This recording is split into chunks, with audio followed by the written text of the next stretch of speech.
Great. Welcome everybody. Thank you for joining. I have Jeff Ramson here joining me and Chris Miton.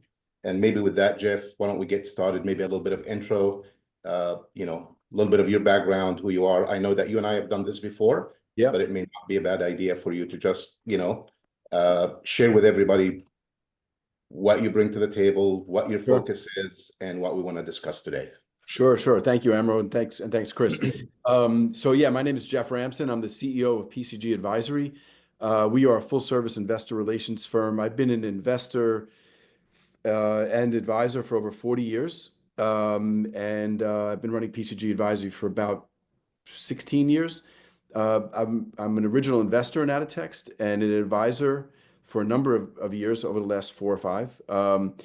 I've taken a very special interest in the company over the last 5 or 6 months, and so I'm really kind of spearheading communications in general for Aditxt as we navigate forward through these really exciting times. Wonderful. Thank you, Jeff. And folks, I see almost 400 people joining us. This is wonderful, wonderful. I know that we're getting a lot of visibility lately, and we want to take this opportunity to continue to reiterate what Aditxt is all about, what our business model is all about. And with today's announcement regarding Persanta's planned IPO, I thought it would be a good opportunity to introduce Chris to our stakeholders and for Chris to get a chance to talk about Persanta, the mission, why the IPO. So maybe Chris, with this, you can share with everybody a little bit of your background, quick intro, and we can take it from there. Sure. Thanks, Amro. Thanks for having me. It's certainly an exciting time. I'm Chris Miton, president at Persanta. Thrilled to step into this new role and really lead the charge. We've announced recently that we're planning an IPO this year, and so it's quite a bit of work ahead of us. But certainly an exciting time for the company as we tackle early detection in cancer and various diseases, and we're certainly passionate about that at Persanta, and look forward to developing a whole new platform and a new approach to liquid biopsy testing. Great. So look, we continue to talk about our business model. Aditxt as a platform, the way we look at innovations or the way we conduct business is we identify innovations that have significant potential to address some of our most pressing health challenges. That's what we do. We bring them in-house, we build them as a business, we advance every aspect of the business from innovation, capital, operational support, finance, communications, everything that's required to advance that innovation and that business forward with a goal to position them for global commercialization. And Persanta is certainly an example of that. And look, we'll start with Persanta and we'll touch on the status of what it is, what the plan is, what the commercialization plan is. Then we'll talk about Addimmune, which, quite a bit of progress has been made just in the last few months. We'll talk about the status of Evofem and Apelai, which I know it's quite a bit of interest, from stakeholders that need to understand kind of where things are. But maybe we'll start with Persanta. And if you don't mind, Chris, I'll just start with, really simple, high-level overview of why Persanta. So the bottom line that we all appreciate, the best way to provide high probability of success or higher probability of success when it comes to cancer is early detection. We all know that. The earlier, the better. And with Persanta, starting with its mission as a precision diagnostic company, we believe that cancer is certainly one of the most pressing health challenges that need to be addressed.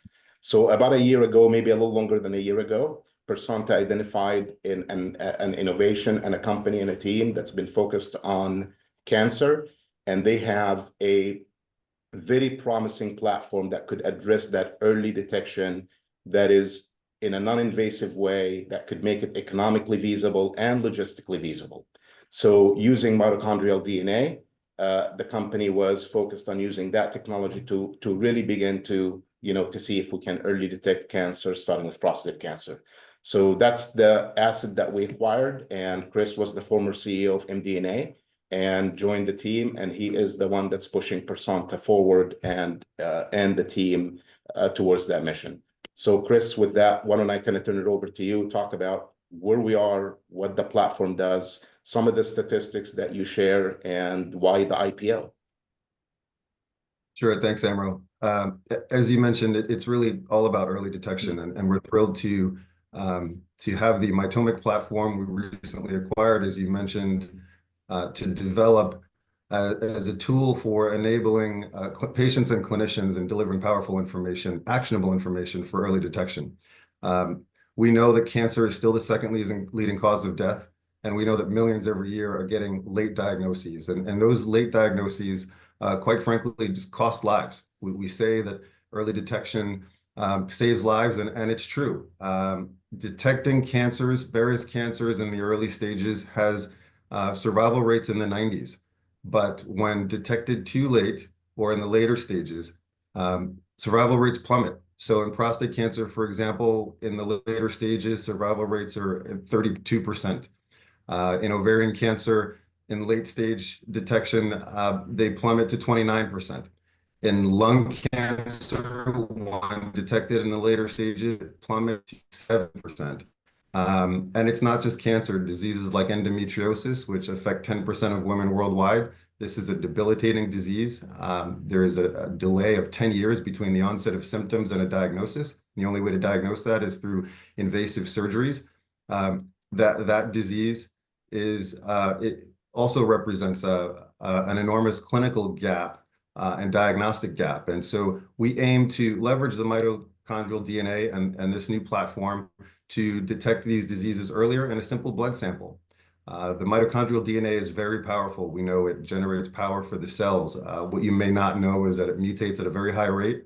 The cells do not repair the DNA in the mitochondria like we do in nuclear DNA. And these mutations are disease specific, and they're allowed to persist and accumulate. And so the mitochondrial DNA presents an opportunity as an ideal biosensor for the early detection of disease.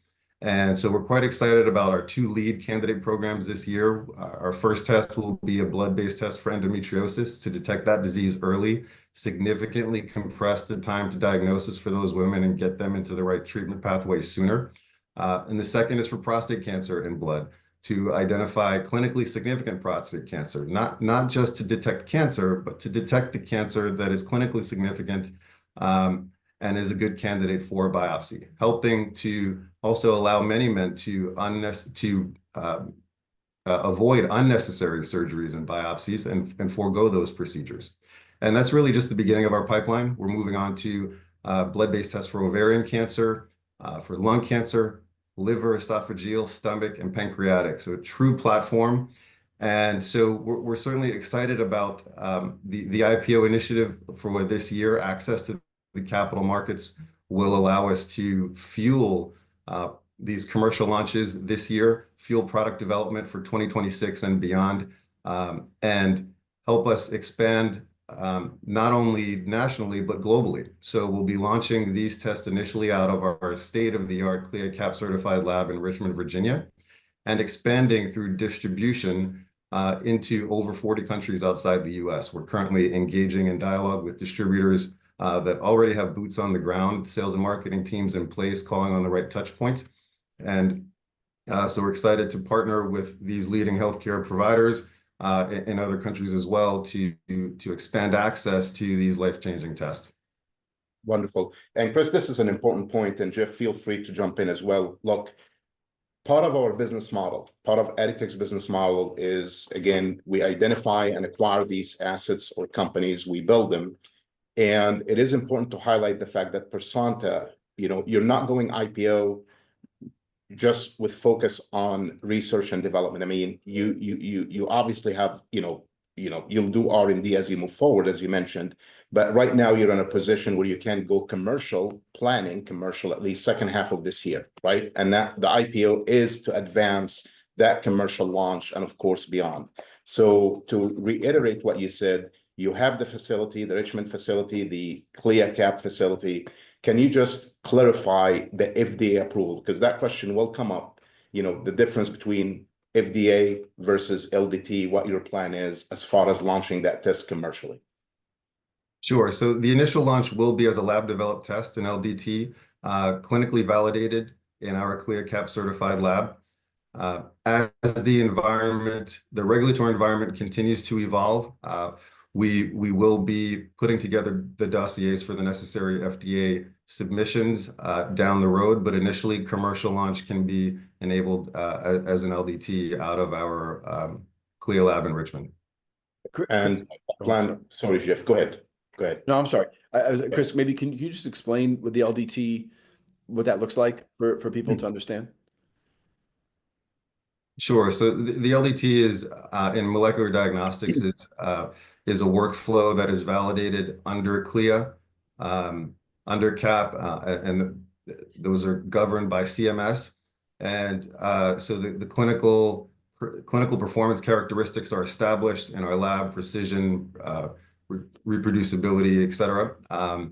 And that allows us to make these tests available commercially much faster than traditional pre-market approval routes with the FDA. Great. I forgot to mention this, Chris, at the beginning. Maybe part of your background, a little bit of your background, industry, field, and why you're involved in this and why you decided to continue after the acquisition of the Mitomic platform. Sure. So my academic background is in molecular biology, so I've always been interested in the science. But I've been in diagnostics for over 24 years. I started out with companies like Abbott and Bayer and QIAGEN, very early on focused on molecular diagnostics and leveraging novel molecular tools for the early detection of disease, specifically in oncology. And so prior to Persanta, I spent over 8 years at MD&A Life Sciences, really moving the novel Mitomic technology from what was originally tissue-based testing over to much more cost-effective blood-based testing and expanding the pipeline of potential product candidates for that platform. And so recently, as we mentioned, through the acquisition, Persanta acquired the company. We bring along a very experienced science team as well. And so, quite frankly, I've stayed on because I'm very passionate about using these tools to deliver cost-effective, actionable information to patients and clinicians, to broaden access across all socioeconomic groups globally, to enable early detection and increase better outcomes across a broad range of diseases, starting in oncology. Great, thanks. All right, Chris, we may have a couple of questions here as we move forward. I know I'm looking at the clock to make sure that we're giving as much information to the folks that have joined us, and of course, to the folks that are going to be viewing this afterwards. So Persanta is one of our programs. I want to clarify, one thing, a couple emails that came in the past, they weren't exactly sure the relationship between Aditxt and Persanta. Persanta is a majority-owned company by Aditxt. So all of our programs, they're organized as a subsidiary, majority-owned by Aditxt. Of course, we have some options for the team, but that's what Persanta is, and that's owned by Aditxt, again, majority-owned and its stakeholders. So maybe I'll touch on Adimune. Adimune, folks, similar to Persanta, another innovation with a potential of addressing some of our most pressing health challenges. That's our business model. And Adimune has a platform called ADI, and ADI is designed to retrain the immune system to address autoimmunity. So at a very high level, right now, autoimmunity in general is addressed by suppressing our immune system. And immune modulation and retraining the immune system is a fundamentally different approach that uses our own body's mechanism to get it to remember to not attack our own tissues, right? Causing type 1 diabetes, psoriasis, multiple sclerosis, and all kinds of other autoimmune diseases. This IP, this platform was licensed from Loma Linda University. It was in research for, I think, around 20 years. We brought it in-house. We formed Adimune. Dr. Friedrich Kapp is leading the charge, similar to Chris, leading Persanta. And I couldn't be more proud to really get ADI to where we are today. So as of today, and as I've mentioned in the past, our milestone and inflection point for ADI is to get it to human trials. that is key for ADI and Adimune. And as of today, we're moving forward on addressing some of the some aspects that are required to ship the product. So the actual drug substance, the ADI 100, that's the very first product that's designed or planned for type 1 diabetes and psoriasis in Germany and stiff person syndrome in the US in partnership with the Mayo Clinic. That product actually exists. It's completed. It's sitting in our contract manufacturer right now. It does require a payment before releasing the product, but Friedrich and their team have already moved forward on a process, the auditing process of the manufacturer or the facility that will be receiving the drug. So the program is moving forward. We look forward to actually releasing the product and beginning the process of the clinical trial application for Germany or in Germany for type 1 diabetes and psoriasis and stiff person syndrome here in the US with the Mayo Clinic. And our planned milestone, again, is second half of this year. And it's been a lot of push, but it's something that we're very proud of the progress we've made. Jeff, anything that we need to talk about as far as Adimune? And I know that we will continue updating our stakeholders as we've done. If you have not yet, please go back to some of the press releases that we've done in the past to see what the preclinical studies and their results look like, which were very, very promising. Jeff, anything that we need to bring up as far as Adimune? I think you covered everything on Adimune, Amro, that I can think of. That's for this presentation. I think maybe if you don't mind, maybe segueing to Apelli and the status of Apelli. Absolutely. So Apelli transaction continues to move forward. We are in close discussion with Apelli team. And look, we got to start with why Apelli, similar to why Persanta and addressing cancer through early detection, why Adimune and addressing autoimmunity through immune training. We always got to start with why Apelli. Look, we believe infectious diseases and the approach to infectious diseases needs a fundamentally different approach, where it begins with understanding someone's immune profile. And based on that, and based on the indication, and based on the particular health issue, you begin to look at antiviral development as well as vaccine development. So that's the overall concept, and that's the overall mission of Apelli if we close the transaction. And I use if because it's not done yet. So we continue to work with Apelli. Apelli, from a shareholder point of view, their shareholders approved it. That was announced. And again, we continue to work with the team as far as how do we get it done. We've repeated over and over and over again in our press releases that it does require capital to close the transaction. That capital is some for their shareholders, some for their existing vendors, some for their senior note holders.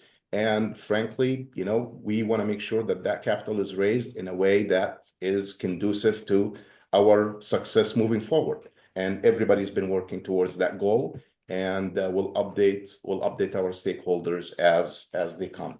It is important to also bring up the fact that Apelli is not just another scientific concept. Apelli has an experienced team in the field, and they've managed to secure grants and programs and partnerships all focused on infectious diseases. I believe the latest number that they secured almost $33 million in the past towards programs dealing with infectious diseases from the US DoD and Air Force.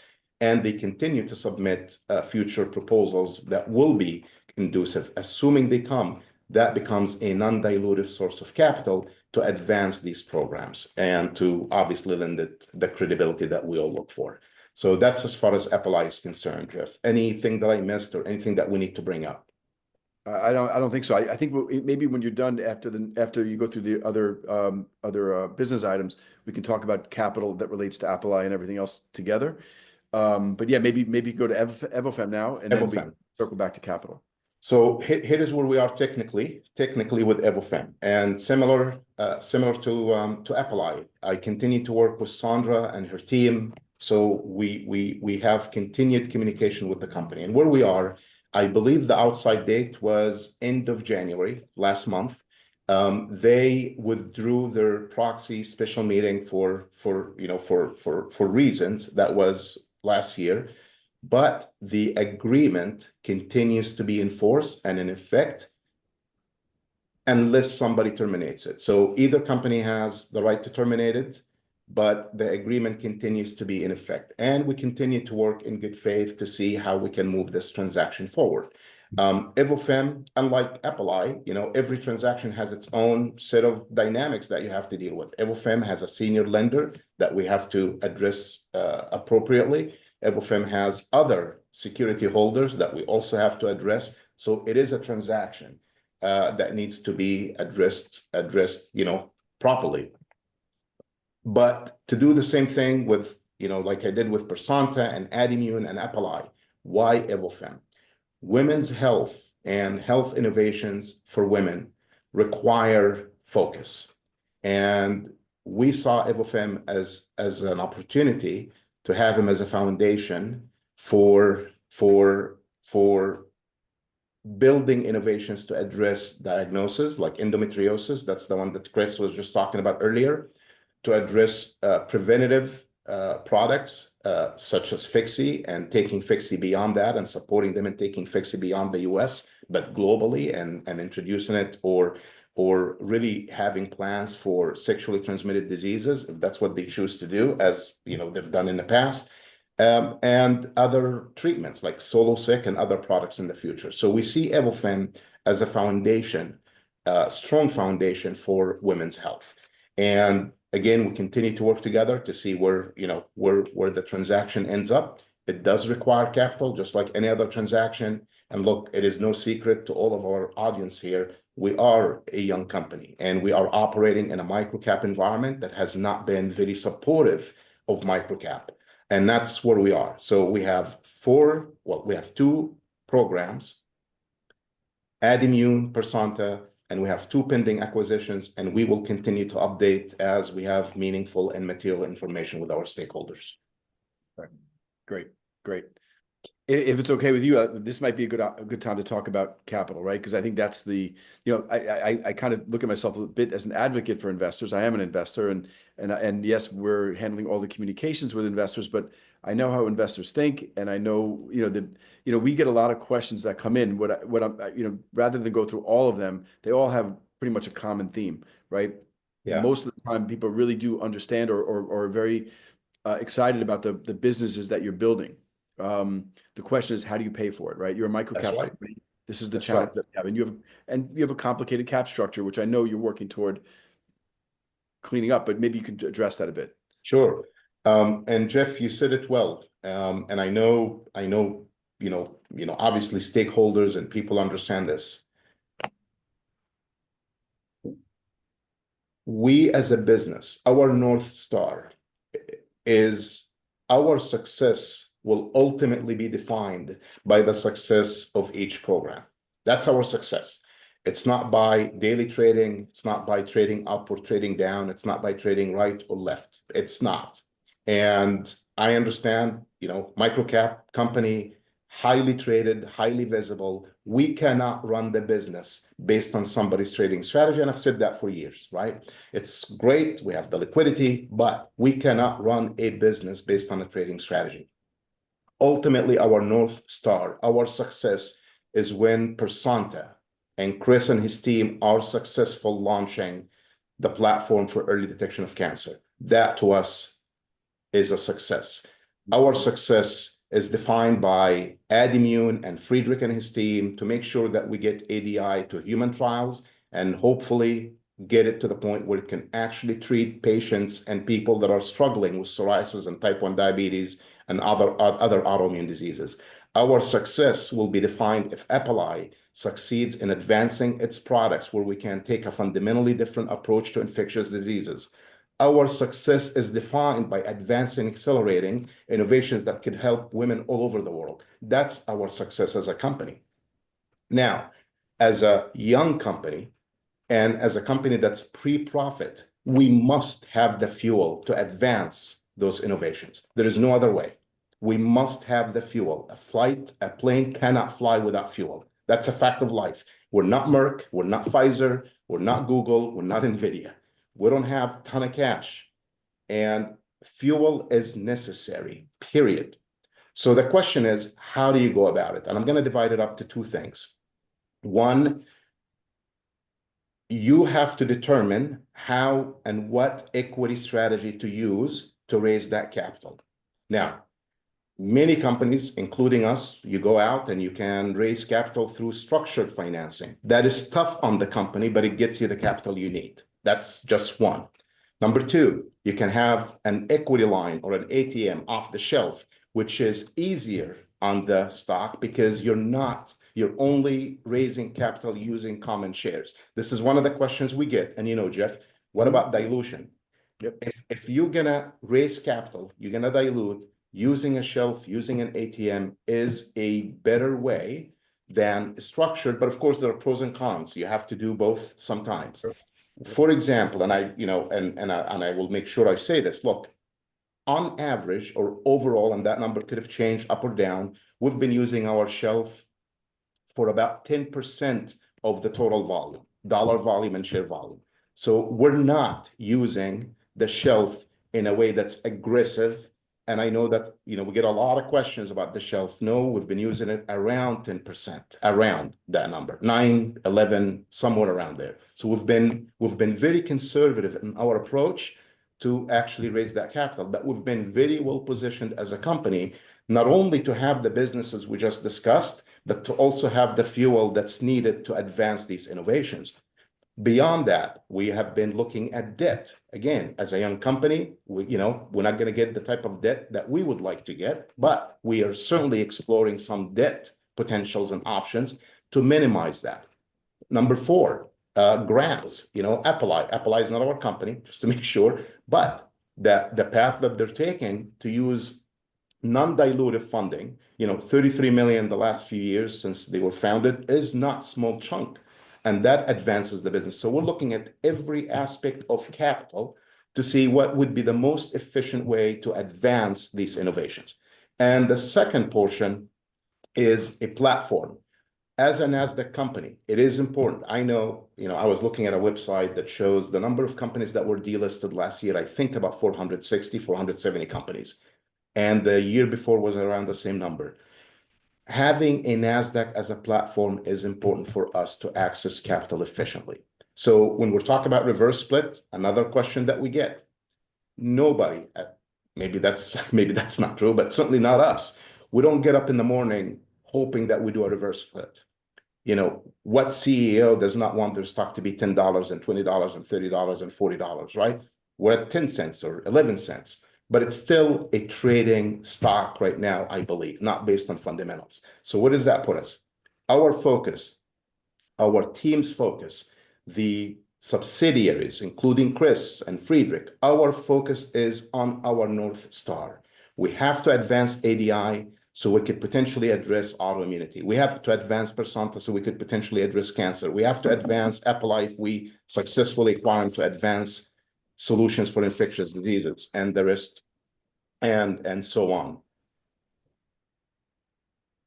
As we've done this and as we have raised capital, I can tell you the three aspects of the business. Number one, we're advancing our businesses from Persanta to Adimune and potentially the other potential acquisitions that we've been discussing. Number two, we've used the capital that we've been raising to significantly improve our balance sheet. And when Tom, our CFO, releases our financials, we'll show those numbers in the K and the Q coming up. We've also significantly improved our capital table to make it aligned with our business model and our strategic growth plans. So that's where we are. And I do believe the company is certainly better positioned than we were. And we will continue to focus on our mission. And that's how we define success. Excellent. I mean, I think you addressed the questions I was about to ask regarding application of those funds that you're raising, making sure that you're improving the balance sheet, and which I think ultimately creates much, much greater equity value for investors.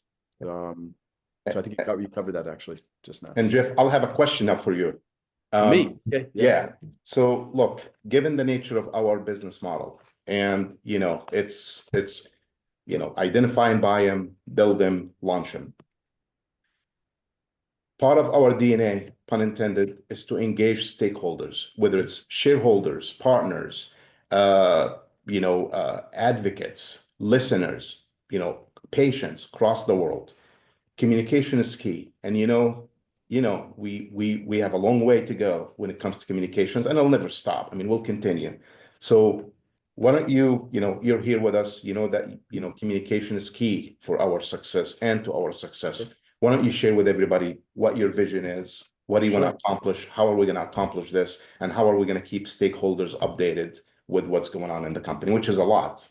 Yeah, I'm happy to. And let me start off by saying that, a big part of the reason why I really am excited about what we're doing is because, I've worked with literally hundreds and hundreds of companies, and it's never easy.